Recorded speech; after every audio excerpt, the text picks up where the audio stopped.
जी, आज हमारा अब इसके बाद जो आज का आखिरी टॉपिक है that is about melting points and boiling points. आप लोगों ने फर्स्ट ईयर में डेफिनेशंस पढ़ी थी।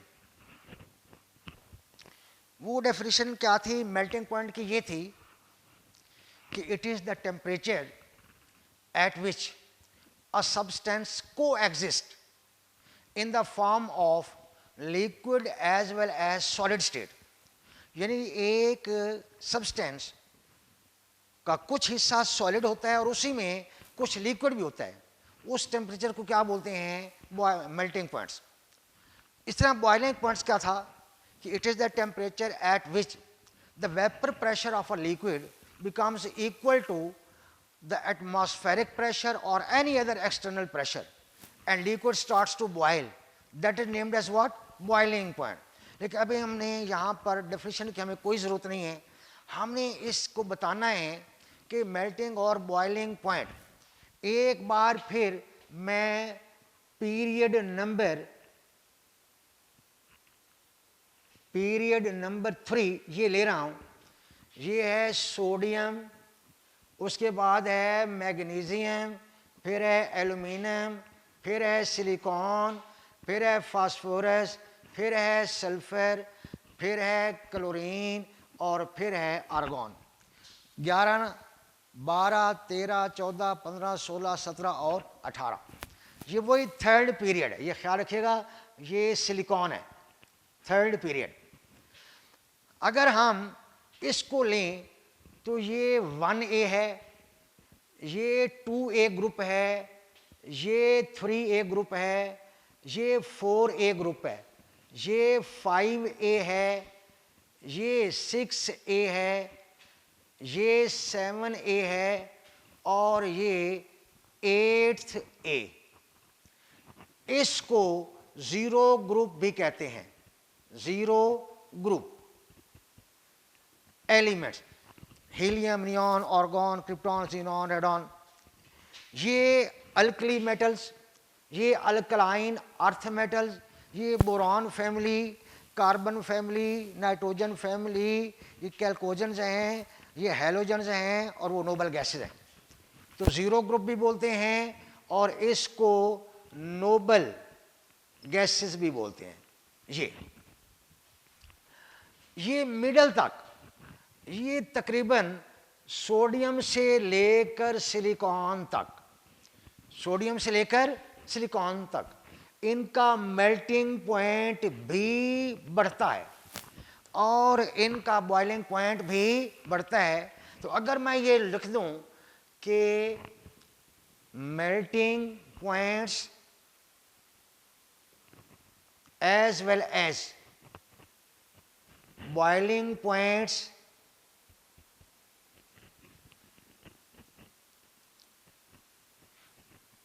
increase up to the middle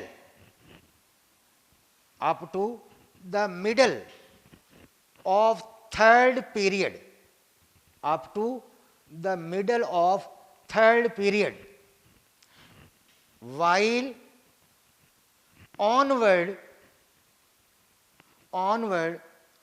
both decrease। दोनों जो है उसके बाद क्या होते हैं? डिक्रीज होते हैं। यानी पहले सोडियम से लेकर सिलिकॉन तक क्या है? इनका मेल्टिंग बॉइलिंग पॉइंट इंक्रीज होता है, फिर उसके बाद इनका मेल्टिंग और बॉइलिंग पॉइंट डिक्रीज होता है। तो अब अगर इसी के आगे मैं लिखूं तो ये क्या है? ये डिक्रीज हो रहा है इससे, इसका मेल्टिंग बॉइलिंग पॉइंट डिक्रीज हो रहा है इससे, इसका इससे और इसका इससे। तो मिडल तक इंक्रीज और मिडल के बाद क्या होता है? ये डिक्रीज। तो अगर मैं यहां पर लिखूं कि melting points as well as boiling points decrease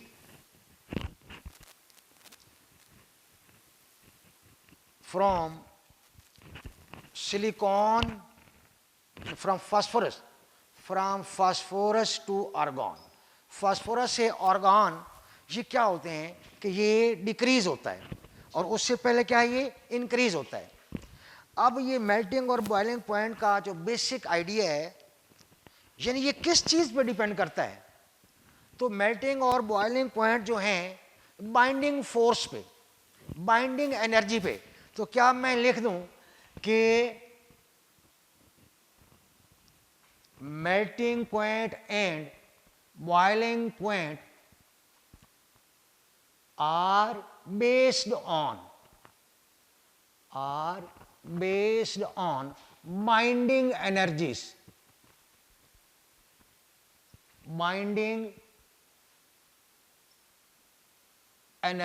या binding force.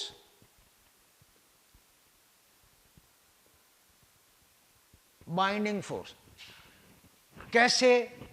Melting point and boiling point directly proportional to the strength of binding force.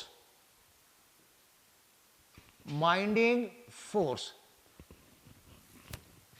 कि कितने जो इलेक्ट्रॉन्स हैं जो बॉन्ड बना रहे हैं, जो बॉन्डिंग में इस्तेमाल हो रहे हैं इलेक्ट्रॉन, जितने ज़्यादा होंगे उतनी उसकी स्ट्रेंथ ज़्यादा होगी, उतना उनका मेल्टिंग और बॉइलिंग पॉइंट क्या होगा, ये ज़्यादा होगा। तो ये भी सुन लें कि अलोंग द पीरियड मैंने बता दिया है, डाउनवर्ड्स द ग्रुप जो मेल्टिंग और बॉइलिंग पॉइंट डिक्रीज होते हैं। Melting and boiling point decrease downwards the group और increase irregularly along the period. असल वजह क्या है? Binding force. बाइंडिंग फोर्स या बाइंडिंग एनर्जी, बाइंडिंग एनर्जी क्या होती है? Number of the bonding electron pairs, जितने वो ज़्यादा होते जाएंगे, जितने बॉन्ड ज़्यादा होते जाएंगे उतनी उनका मेल्टिंग और बॉइलिंग पॉइंट भी ज़्यादा हो जाएगा। लेकिन आगे हमें देखना पड़ेगा कि जो मेटल्स हैं वो कौन से, जो मॉलिक्यूलर सब्सटेंस हैं उनका कैसे चेंज हो रहा है, वो भी मैंने आपको बता दिया। आपकी बुक के अंदर टेबल एक दिया हुआ है और ग्राफिकल रिप्रेजेंटेशन है मेल्टिंग और बॉइलिंग पॉइंट की, वो ज़रूर देख लेनी है। इसके साथ ही हमारे जो ये टॉपिक हैं थ्योरी के, वो आज के ख़त्म हो गए। तो इंशाअल्लाह नेक्स्ट टाइम हम उस केमिकल रिएक्शंस और वो चीज़ें करेंगे।